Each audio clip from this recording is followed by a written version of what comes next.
शैतान उनमें सबसे ज़्यादा इल्म रखने वाला था। अनजाने में भी नज़र लग जाती, माँ की भी बच्चे को नज़र लग जाती। इस्लाम ने जादू के मुतल्लक बता के बस छोड़ नहीं दिया, उसका हल भी बताया है। एक मुसलमान जो साहिब इल्म है, जादू भी साहिब इल्म ही करता है ना, जो जिसको पता ही कुछ नहीं वो जादू तो नहीं कर सकेगा। क्या उसको नहीं पता होता कि मैं जो जादू कर रहा हूँ ये मतलब मना है, इसका इस्लाम में ये जायज़ नहीं है? वो मुसलमान होते हुए भी ये कर रहे होते हैं। जहाँ तक है बात साहिब इल्म की, इस वक्त धरती पे जितने भी लोग हैं इल्म रखने वाले, शैतान उनमें सबसे ज़्यादा इल्म रखने वाला था। शैतान के पास जितना इल्म था उतना किसी और के पास ना था, ना है और ना होगा। बेशक, ठीक है, अंबिया से मुकाबला नहीं हो रहा शैतान का, मैं आम इंसानों की बात कर रहा जी, जी, हूँ। बिल्कुल। बड़े बड़े साहिब इल्म आए हैं, लेकिन शैतान के पास सबसे ज़्यादा इल्म था। उसे पता था, उसे ये भी पता था कि अल्लाह का मैंने हुक्म मानना है, लेकिन किस चीज़ ने उसे रोका? उसे ज़िद ने रोका, ज़िद नहीं, गुरूर उसे ने रोका। अना और गुरूर ने उसे रोका। इस वक्त जो माशरे के अंदर खराफात हो रही हैं, जो माशरे में बिगाड़ है, ये भी इन्हीं वजह से है। अच्छा, बंदे को पता होता है कि ये जादू जायज़ नहीं है, ये जादू करना और करवाना हराम है, लेकिन उसके अंदर जो हसद की आग होती है ना, वो उसे बैठने नहीं देती, लालच होता है वो नहीं बैठता, वो उसे बैठने नहीं देता। अच्छा मुफ्ती साहब, ये अनजाने में भी नज़र लग जाती है? मतलब मेरी अपनी नज़र मेरे बेटे को लग सकती है, मेरी अपनी नज़र मेरे किसी अजीज़ को लग सकती है, मिसेस को लग सकती है, उसकी नज़र मुझे लग सकती है। इंसान से अल्लाह के अलावा सबसे ज़्यादा मोहब्बत करने वाली दुनिया में कौन सी ज़ात है? माँ बाप। माँ है ना। हाँ। माँ की मोहब्बत की मिसालें दी जाती जी, ऐसे ही है। और ये हकीकत है, माँ से ज़्यादा कोई किसी से मोहब्बत नहीं कर कर। अल्लाह और उसके रसूल के अलावा जी। दुनिया में जितने रिश्ते हैं, उन रिश्तों में सबसे ज़्यादा इंसान से मोहब्बत करने वाली माँ है। और माँ की भी बच्चे को नज़र लग जाती है, अपने बच्चे को, अपने बच्चे को माँ की भी नज़र लग जाती है। अनजाने में, अनजाने में लगती है, जानबूझ के तो करी, जानबूझ के नहीं होता, अनजाने में। वालिदैन को ये चाहिए कि छोटे बच्चों के ऊपर सुबह शाम दम करें ताकि वो महफूज रहें। महफूज। इंसान अपने ऊपर दुआएं पढ़ के उसको दम करता रहे। कि इस्लाम ने हमें हर तरफ से गाइड किया है, रहनुमाई की है। इस्लाम एक ऐसा मज़हब है कि इस मज़हब ने इंसान को कहीं पे बेयारो मददगार नहीं छोड़ा। नहीं छोड़। आप मिसाल ले लें कि इस्लाम ने मना किया है सूद से, जी, कि सूदी कारोबार नहीं करना, और इस पे बड़ी सख्त वईदें हैं।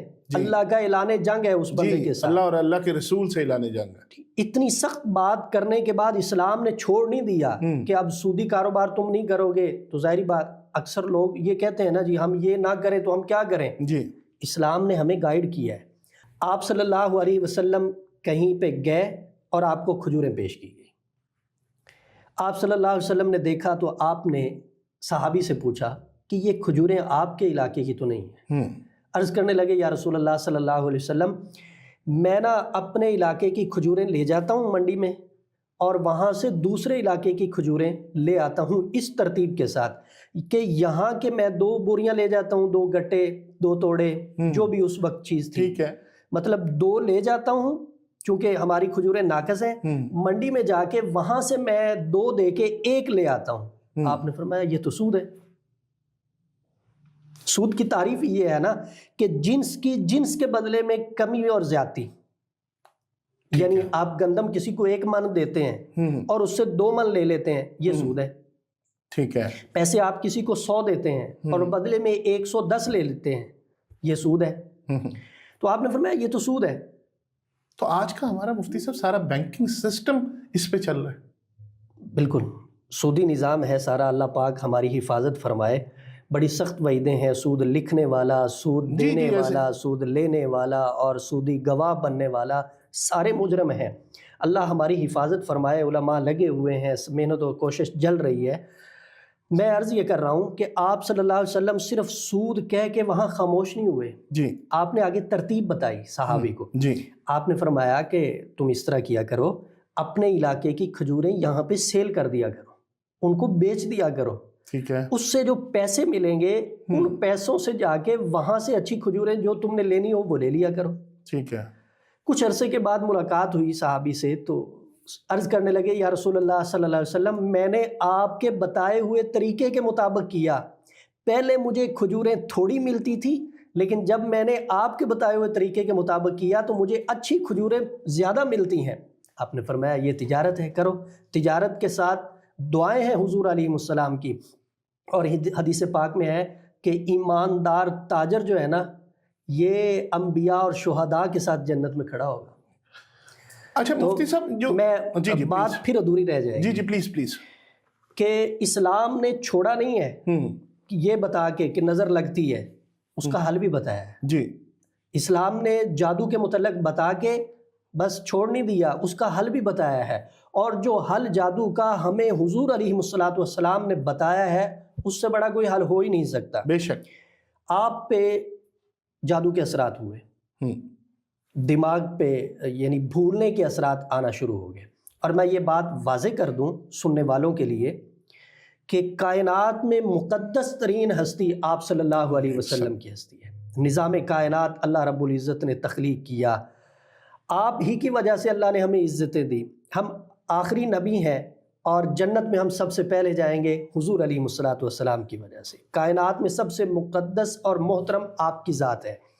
آپ کے ساتھ جو معاملات ہوئے ہیں وہ امت کو سمجھانے کے لیے ہوئے ہیں، امت کی رہنمائی کے لیے ہوئے ہیں۔ ایسے اللہ کو پتا تھا کہ یہ جادو کے سلسلے چلنے ہیں، اپنے نبی کے ساتھ حضور علیہ السلام کے ساتھ واقعہ ہوا چھوٹا سا، اس سے امت کو ترتیب بتائی گئی، ترغیب دی گئی، اس سے امت کو آگاہ کیا گیا کہ اگر تمہارے ساتھ اس طرح ہو جائے تو تم نے اس طرح کرنا ہے۔ آپ صلی اللہ علیہ وسلم پہ جادو ہوا، آپ لیٹے ہوئے تھے، دو فرشتے آئے، ایک آپ کے دائیں طرف کھڑا ہو گیا، ایک آپ کے دوسری طرف پاؤں کی طرف کھڑا ہو گیا، یعنی ایک سر کی طرف اور دوسرا پاؤں کی طرف، اور آپس میں باتیں کرنے لگے کہ ان صاحب کو کیا ہے۔ دوسرے نے کہا کہ ان کے اوپر جادو ہے۔ کس نے کیا ہے؟ فلاں یہودی نے کیا ہے۔ کیسے کیا ہے؟ سر کے بال لے کے گریں لگا کے کنگھی میں اس کو کنویں کے اندر ڈالا گیا ہے۔ اچھا ٹھیک کیسے ہوں گے؟ بتایا گیا کہ اس کنگھی کو نکالا جائے گا، اس کے اوپر گریں لگی ہوئی ہیں، آخری دو صورتیں پڑھ کے اس کی گریں کھولی جائیں گی۔ تو حضور علیہ السلام فرماتے ہیں کہ لوگ جب سوتے ہیں تو ان کی آنکھیں بھی بند ہوتی ہیں، ان کا دماغ بھی بند ہوتا ہے، ان کو ہوش نہیں ہوتی اپنی، لیکن جب میں سوتا ہوں تو میری صرف آنکھیں بند ہوتی ہیں، باقی ہر چیز جاگ رہی ہوتی ہے۔ یہ ساری بات آپ نے ان کی سنی۔ صبح آپ کنویں پہ گئے، صحابہ کو لے کے اس کنگھی کو نکالا گیا، اور آخری دو جو صورتیں ہیں سورہ فلق اور سورہ ناس، ان کی 11 آیات ہیں۔ کنگھی کے اوپر گریں بھی 11 تھی، ایک ایک آیت پڑھتے گئے اور اس گرہ کو کھولتے گئے، جادو ختم ہو گیا۔